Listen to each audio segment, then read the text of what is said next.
screen. It was like National Puppy Day or whatever. Something like, get that out of there. That's gone. We're not doing that. Folks, this is critical. Why is the left-wing media not interested in this story? I'm just curious. If the left-wing media folks are so concerned, as they pretended to be in the Bush-Gore election and the Russia collusion hoax about election integrity, left-wingers in the media, you told us this. You were so concerned. Russia hacked the election. Russia stole the election. You bullshitters were so fake concerned, about what you considered a stolen election. Donald Trump stole it with the Russians. Him and Putin were smoking cigars and Playboy jackets. And they stole the thing. Good morning, guys. Then why are you interested in this story? I don't understand. Why don't you just want to look at it? If there's nothing there, that would be good. Can we all agree that would be good? Right? Correct? Nobody wants voter fraud, right?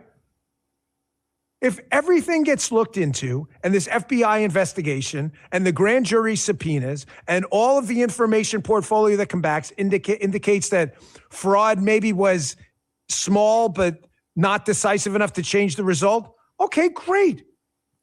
Why wouldn't you want to find that out? However,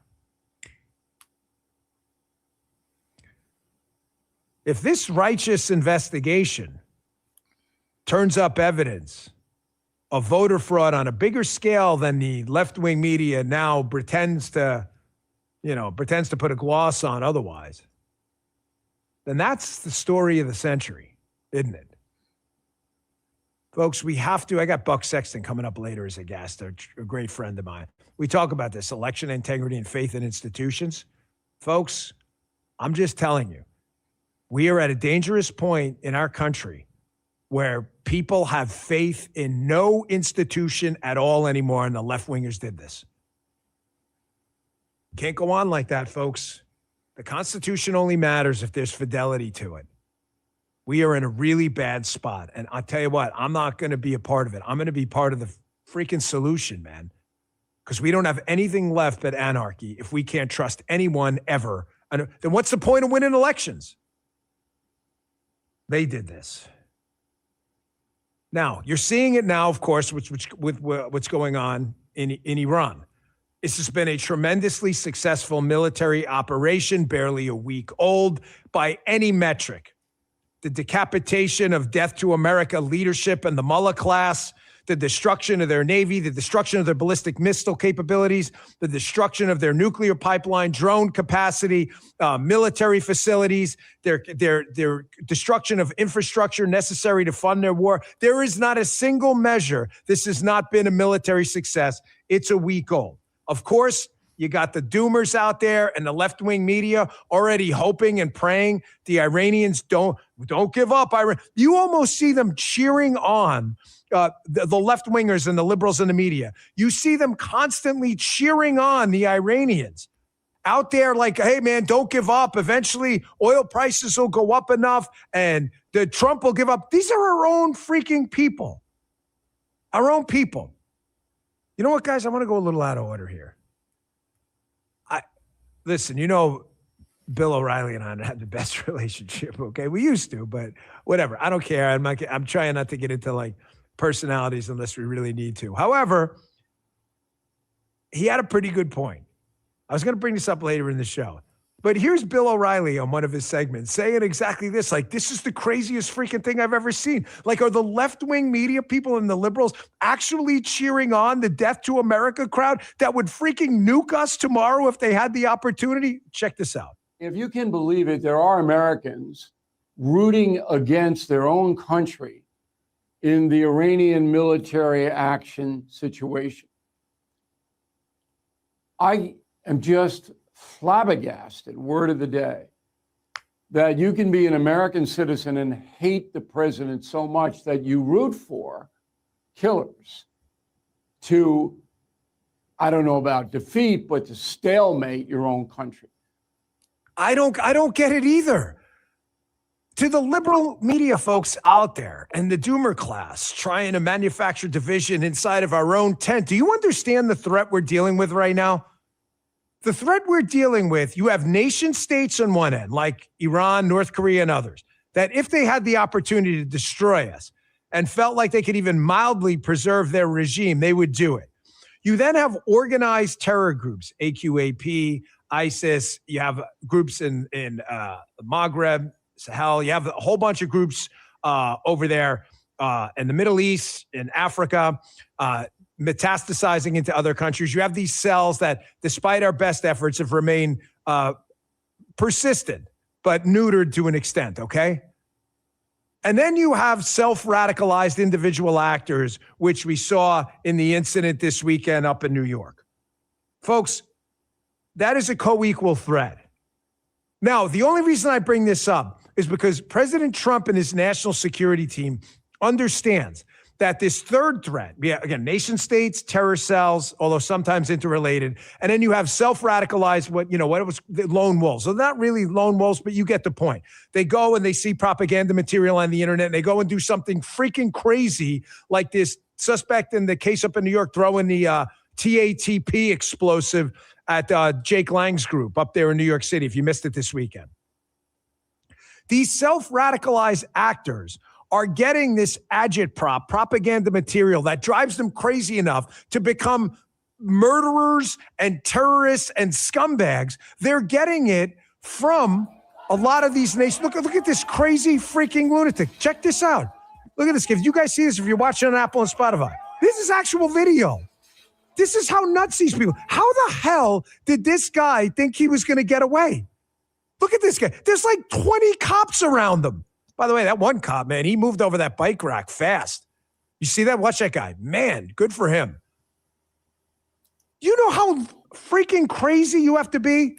My point in this whole thing is that the White House National Security Team, the DOJ team, and the DOW team and the intel community understand that if you don't cut the head off the seat of this Islamo-fanatic, rebellion against civilization, you're going to be dealing with self-radicalization forever. And the seed of it is the Iranian mullah regime. It's not the only spot, not even close, but it's the seed of it. And you know it's true. That's why President Trump said, listen, regime change isn't the goal here.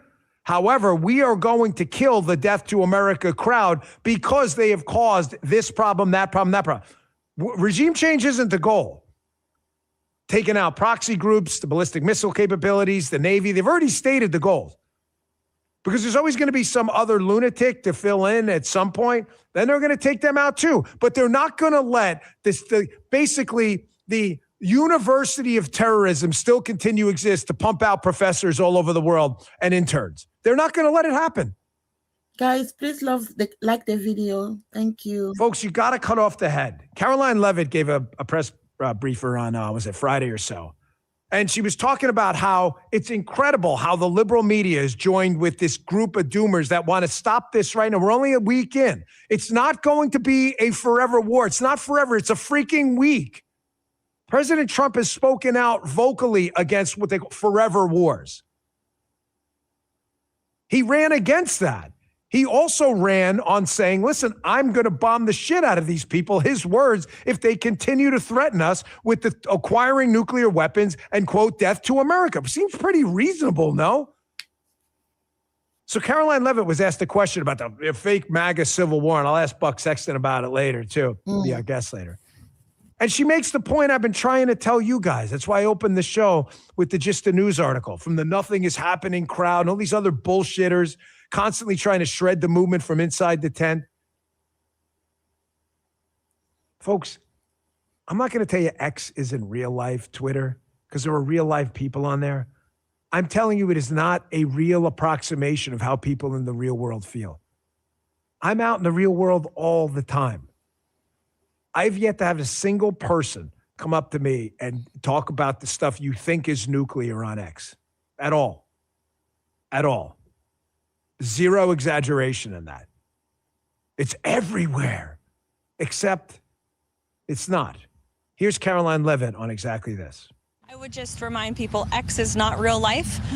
This president lives in the real world. And with respect to MAGA, President Trump is the leader of MAGA. He's the creator of the MAGA movement. And there is nothing more America first than taking out terrorists who have maimed and killed our own servicemen and women, who chant death to America and who pose a threat to the homeland. And so President Trump is a leader of the peace through strength foreign policy doctrine.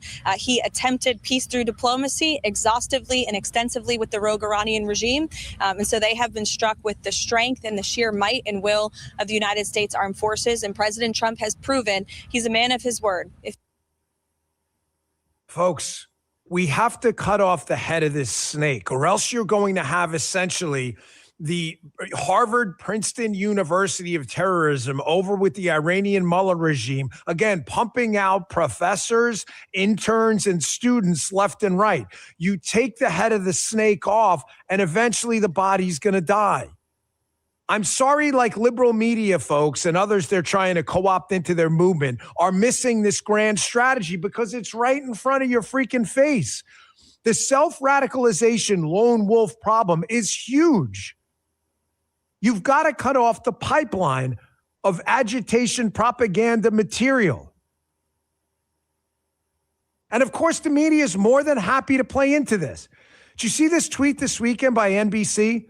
About the incident I just showed you in New York, the guy with the bombs, lighting up the bombs and throwing them at the Jake Lang protest. If you missed it, NBC, multiple arrests made after, quote, suspicious devices found outside Gracie Mansion, home of Mayor Mamdani, during an anti-Islam rally and counter-protest. Well, this is fascinating because this got community noted into the freaking phantom zone because you read this tweet by NBC, and you're under the impression that somehow this was not an act of like Islamo-fanaticism. They're like the bombs were thrown at anti-Muslim protesters, not by the anti-Muslim protesters, as this post and story would lead you to believe. Witnesses say the attackers shouted Allahu Akbar as they threw the bombs at the protesters. Kind of an interesting freaking point to put in there. Are you people or are you not freaking journalists? I think we all know the answer to that. So here's the great Mike Davis. Mike Davis, this is the most dishonest reporting we've seen in a long time. 2 jihadis threw 2 IEDs into a crowd of anti-Zohran Mamdani protesters on video. Yet NBC reports the bombs were found and implies they belong to the conservative protesters. Truly a new low in journalism. I love Mike. Mike, I love you, but I don't even know of a new low. There's no basement for these people anymore. Folks, you've got to cut off the head. I want you to, there's an important takeaway to this segment I opened up the show with.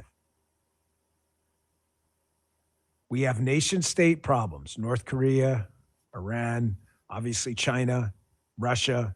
The portfolio is large of nation states that hate the United States. That second bucket, you have organized terror cells. Al-Qaeda, AQAP, ISIS, you've heard the groups before. I wish we hadn't, but we do. That third bucket, I've said repeatedly in the news cycle, on Fox, and on this show, it's that third bucket that worries me. The self-radicalized actors don't leave the footprints nation states and terror groups do. Once you create a network, i.e. a terror cell, you have to have comms, you have to have finances, you have to have weapons trafficking, you have to have technology, you have to have comms technology, you have to have some way to teach these people how to do what they want to do. Every one of those things, you understand me, leaves a footprint behind, a big ass footprint that is really, really hard for them with the technology we have these days, the administration, the FBI and elsewhere in DOW, it's hard for them to hide. The lone actors, it's easier for them to hide their path.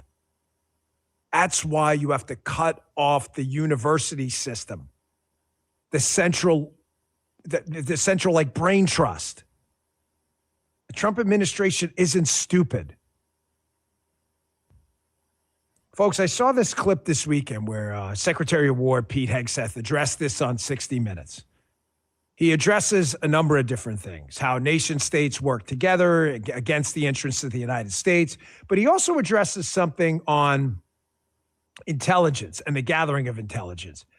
And I'm not sure the general public, and Buck's coming up later. Buck was worked with the CIA, NYPD, counterterror as well. I'm not sure the general public understands just how effective when the intel communities get away from weaponization and bullshit, what President Trump has made a focus along with Ratcliffe and Cash and others. I'm not sure people understand how powerful the intel gathering capabilities of DIA, CIA, NSA, and others are. Check out this segment with Secretary Hegseth on 60 Minutes. And I want to address another component of this that's starting to really worry me. I've addressed it before, but there's a big takeaway. Check this out. CBS News has three sources telling us that Russia is providing intelligence to Iran on U.S. positions and movements. The average American might hear that and think that's a big and dangerous deal. Is it? Well, we're tracking everything. Our commanders are aware of everything. We have the best intelligence in the world. We're aware of who's talking to who, why they're talking to them, how accurate that information might be, how we factor that into our battle plans, our CENTCOM commander. So we know what's going on. And the president has an incredible knack at knowing how to mitigate those risks. And so the American people can rest assured their commander-in-chief is well aware of who's talking to who, and anything that shouldn't be happening, whether it's in public or back-channeled, is being confronted and confronted strongly. The American people can therefore expect conversations with the Russians to stop this? Well, President Trump, as people have seen, has a unique relationship with a lot of world leaders where he can get things done that other presidents, certainly Joe Biden, never could have. And through direct conversations or indirect, through him one-to-one or through his cabinet, messages definitely can be delivered. I totally forgot this. TH9922 in the chat. 61 minutes. Remember, there was 61 minutes. They deleted a minute in the episode with President Trump. 61 minutes. I totally forgot that. See, you're gone a year. Look what happens. Thank you, TH9922. 61 minutes, of course, putting out there a bunch of information about how there was a leak saying that the Russians were helping the Iranians. Folks, you see where I'm going to go with this segment? There you go. Thanks, fellas. Who the is leaking this stuff? Do you happen to notice a pattern over the last week, 5-7 days, where all of the information that's leaking, this is a game the insider anti-Trump community has engaged in forever? I told you, it is not easy to weed out who's part of Team Trump and who's part of, I shouldn't even say who's part of like Team U.S. government and who's part of like Team fake whistleblower, leak to the media and sabotage U.S. efforts. They don't advertise themselves. Who in the intel community is leaking this stuff? There was another leak. Well, the U.S. isn't necessarily confident they're going to be able to take down the regime. Number one, he's never said regime change is the goal. The regime did change, and he is going to decapitate a lot of that leadership that's chanting death to America. But I don't think the president's under any illusions like you're going to get some like Ronald Reagan type figure over in Iran. And then this other leak, oh, the Russians are helping him. All of this stuff is meant to gaslight you in the public that somehow we're losing 7 days in. They do this shit all the time. I'm going to tell you something, too. Whatever's being leaked to, was that Major Garrett in that 61 Minutes interview? I can almost guarantee you whatever's being leaked, let's say there's a 17-page intel report. 16 pages, listen to me here, extol the virtues of the combat operation so far and how well they've done, right? And then on the last page, it says, there's always like a caveat or a counterpoint, whatever, maybe a minority viewpoint.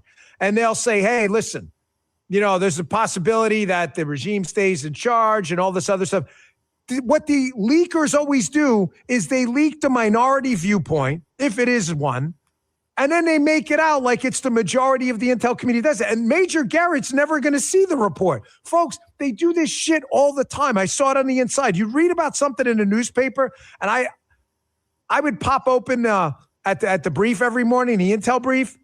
I'd pop open the brief and take a look at it, and then you're reading what's in the Washington Post, and you're like, that doesn't say any of that shit. Folks, be very cautious of this stuff. You've got people inside there who are not there for the right reasons, and picking them out. Some of them are like ticks. I'm not going to bullshit you. It's not, they don't advertise.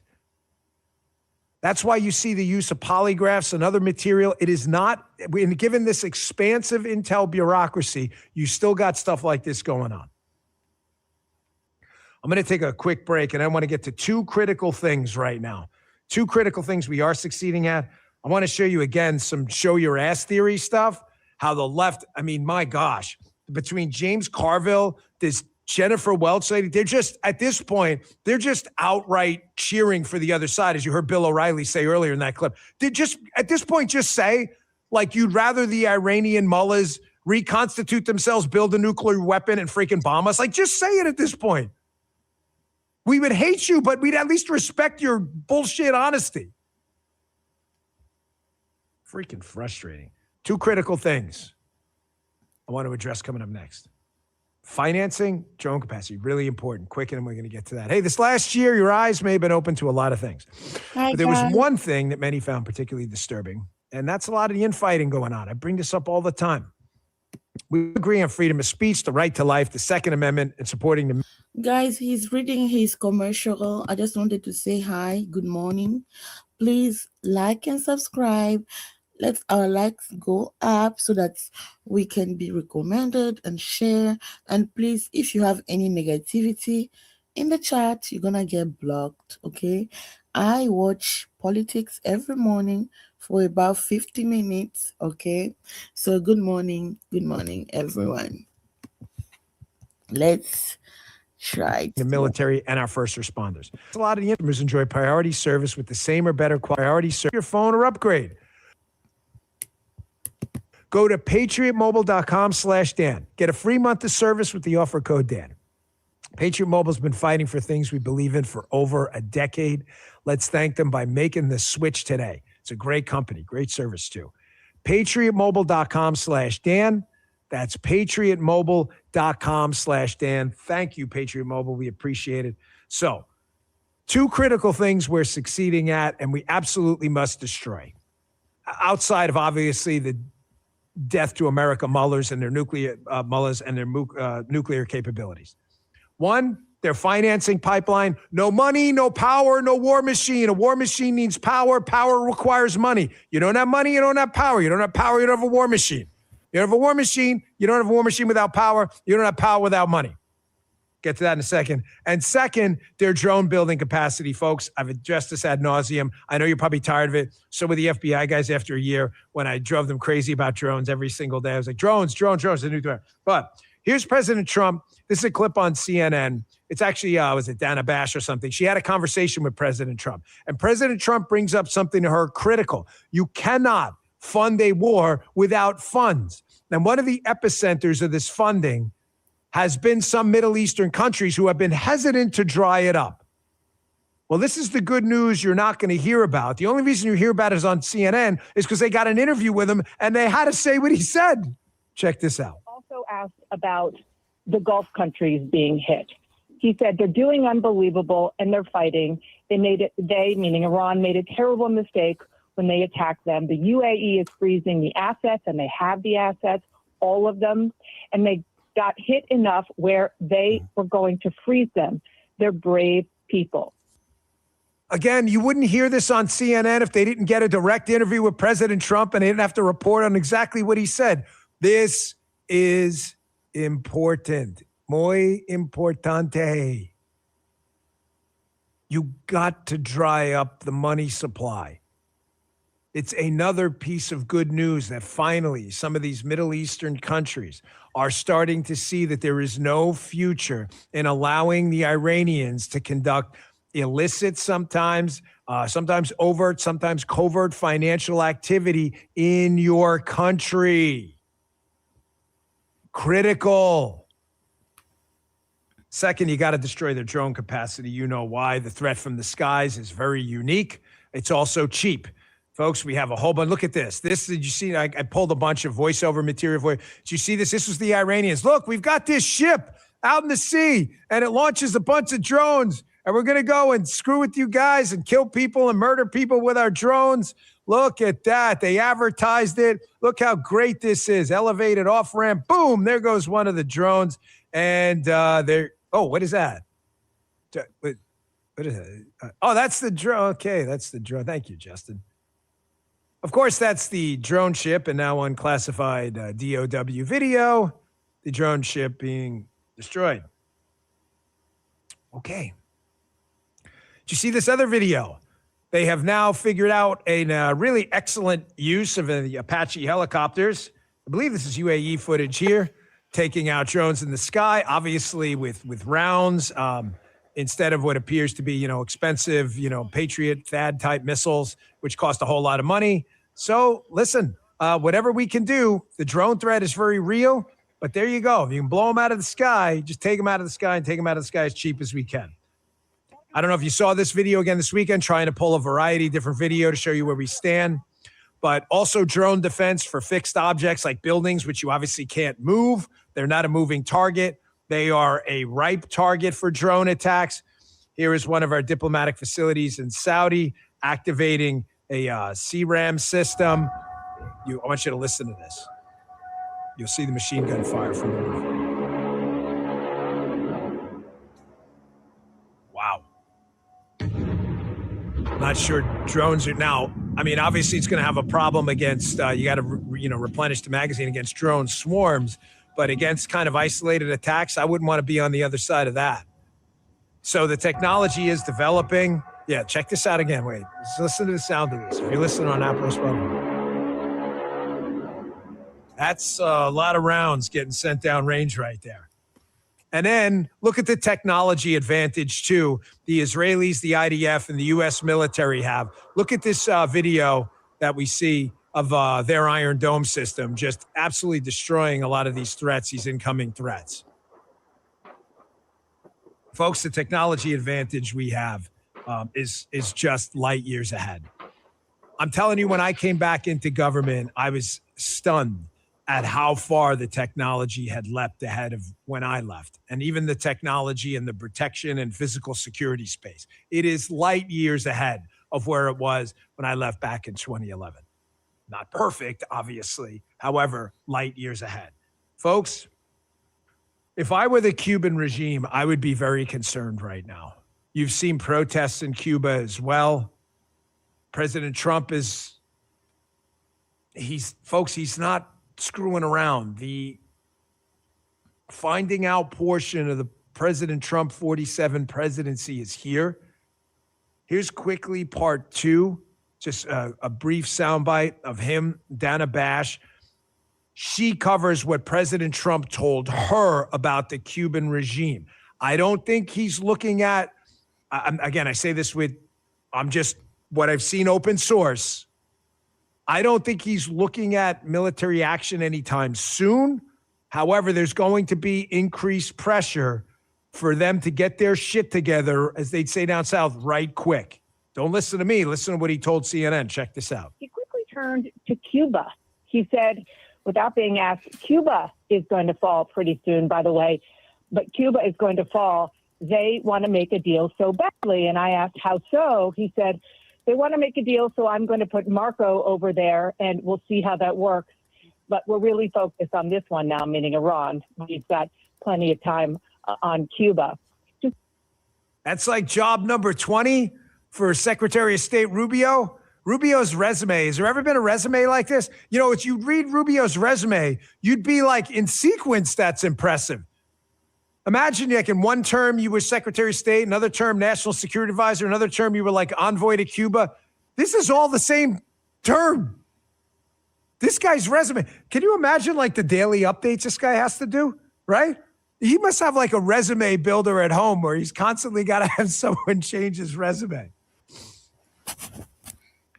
Folks, listen, obviously on a very serious note here, it's been a week. Before we judge the entire combat book and what this is going to look like, the operation in Iran, Let's let some of it play out. You want to judge the beginning? That's up to you. It's a free country. You don't like it? Fine, fair enough. There's a lot of disagreement in the tent. However, I need you to understand that the left-wing media is seeding this and fertilizing this field of hatred inside our tent and trying to force a split in the MAGA movement because they don't feel like they have anything else. Everything they've tried against Trump, impeachment, civil trials, criminal trials, arrests, taking out surrogates, breaking attorney-client privilege, everything they've tried against him has failed. They're now starting to realize if they do not fracture this movement from the inside, they will have no shot. That is so sad. That is hilarious. Again, if you're listening on Apple and Spotify, you got to tune in. 39 minutes in. There you go. Marco Rubio. That's the famous, of course, meme of Rubio on the couch in the Oval wearing various costumes now in his Cuba. Now I've taken over Cuba as well. Marco Rubio, many different jobs. Folks, the left is fracturing too right now. They have gone, you know, my show your ass theory, the Democrats show their asses theory, that they, in order to express kind of like a code word, like a shibboleth, that you're part of the left-wing movement. You're like, that chat's going crazy. That you have to express an increasing amount of radicalism to one-up your lefty anti-friend buddies. You know, Trump's a racist. No, Trump's a super racist. No, he's a Ku Klux Klan member. He's a grand wizard of the good. It's to show your ass. Each time they show their ass even more and you see who they are. This appeals to a limited group of lunatics. However, the left can't get out of the death spiral. They're in just like this massive death spiral of crazy. And I think that's what's alienating them from the kind of even center left of America, where there's an opportunity for us to change politics forever. I don't know who they think this stuff appeals to, but this happened at one of these Hollywood award shows. Do you know this woman, Jennifer Welch? I don't know who she is. I've seen her name. Does she have a podcast? I have no idea who she is. I'm not trying to be like a, Mariah Carey Giffy with J-Lo. I don't know her. I just don't know. However, here is another one of these freaking left-wing lunatic rants. You want to talk about showing your ass? They love this stuff, however. This is why they know this doesn't appeal to down-the-middle Americans. So this is why they have to fracture us from the inside, because this kind of shit just isn't working. Check this out. I want to say something with my full chest. Never obey in advance. Fuck ICE. Fuck Donald Trump. Free Palestine. And save trans kids. So F Donald Trump, F ICE, free Palestine, and free trans kids? Or do you understand, like, mainstream voting Americans I run into all the time? This shit is crazy to them. You know that, right?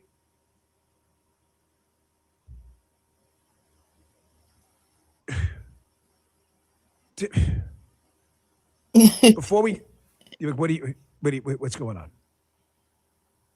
This next clip, this is the Dan Bongino, Dan's favorite clip of the day, for all the wrong reasons, by the way. I swear to you, this next clip we thought was fake.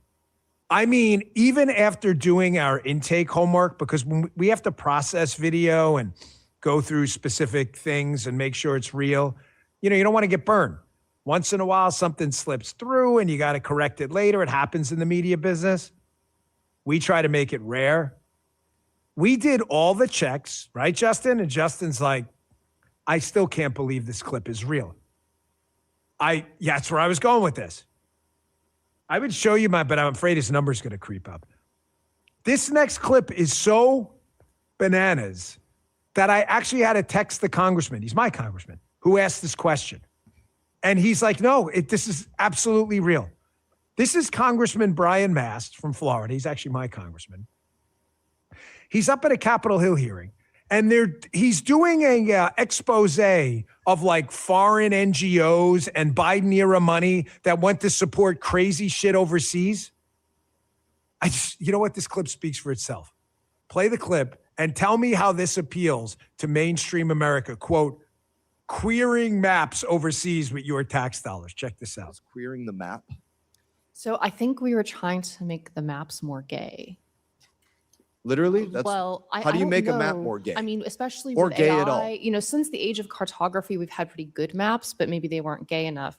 So I know also, I took critical theory in college. I think sometimes people use queer as a verb. I do understand that the maps that we were trying to make gay were, I think, of Czechia and Slovakia. So maybe those countries asked for it. I doubt it, but I don't know. We do have real things to work on in Congress, like what's going on with the imminent threat of Iran. And it is embarrassing that we have to talk about the fact that things like this were funded. Non-binary and trans francophones, linguistic attitudes and ideologies towards inclusive French in Montreal, Canada, these things. I'm going to give you a list. My time has expired. I'm going to give you a list of these, and any of these that you can provide me the receipt for, the Facebook link to where they wanted to take photos of how they were doing a DEIA flash mob in Kyrgyzstan, whatever documentation they have of all of these things, we would love to see that, and would absolutely love to know the individuals specifically that were busy writing these grants, because they have no business receiving another paycheck from the people of the United States of America. What the hell is queering the map? Gay maps? How do you make maps gay? I don't even know. I'm not shitting you. I had to text the congressman this morning. Is this real? Hold on. I'm not going to shake it out. I know. I got to get near the mic. Hold on. Okay. Congressman, is that make the maps gay clip real? Yes, it's real. Secretary Rogers was explaining how one of our grants from the Biden administration, of which we have hundreds, was about queering the map. And he sent me even more crazy stuff. How do you make maps gay? How do maps get gay? There's a screenshot of Justin's phone asking Grok. Yes, the video's real. Folks, I'm not kidding. Folks in the chat, please help. How do you make a freaking map gay? We have real problems in the world. We've got the threat of Iranian, North Korean, China, Russia, cyber infiltration into the United States grid. You got a death to America crowd constantly trying to build nuclear weapons, not for show. You got the North Koreans with nuclear weapons. You've got a war in Ukraine. You've always got hostilities going on in the African continent, got hostilities going on in Europe. You got a war against free speech in some portions of even Western Europe. And we're talking about freaking gay maps. How do you make a map gay? None of this shit appeals to freaking normal people. It only appeals to lunatics. It's so funny. I can't. We invited the congressman on the show to talk about money given to cartographers to make maps gay. Enough on that one. Now you see why it's my favorite clip for all the wrong reasons of the day. Folks, we're dealing with serious stuff. Despite what you've been told by some people in Thank you guys for watching. So I'm gonna end the live stream here. You can go and watch it on Rumble. I watch Everyday Politics in the morning before I go out. Thank you for everyone in the chat. Thank you for subscribing. Thank you for watching and listening with me. Thank you.